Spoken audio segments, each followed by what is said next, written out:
Hollywood এবং ইরানের সিনেমার নির্মাতাদেরকে দিয়ে আমাদের জুলাই আগস্ট বিপ্লবের আপনারা মুভি তৈরি করেন। এই মুভিগুলা শুধু বাংলাদেশের সম্পদ হবে না, সারা পৃথিবীর 700-800 কোটি মানুষ এই মুভিগুলো দেখে অনুপ্রাণিত হবে, গণতন্ত্র এবং মানবিকতার লড়াইকে তারা সমৃদ্ধ এবং অনুপ্রাণিত করবে।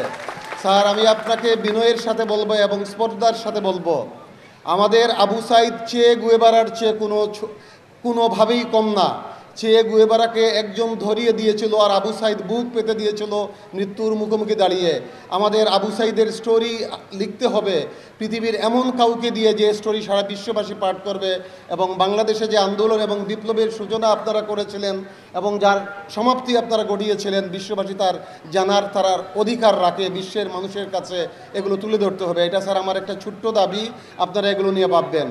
স্যার, আপনার কাছে আরেকটা দাবি হচ্ছে যে রংপুর দারিদ্র পীড়িত এলাকা, দারিদ্র এবং অপরাধের একটা সম্পর্ক আছে। দারিদ্র যত প্রবল হয় অপরাধ তত বাড়ে।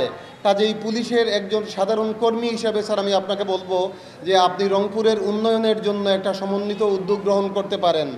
আপনি স্যার এখানে একটা সফিস্টিকেটেড কৃষি বিশ্ববিদ্যালয় করতে পারেন,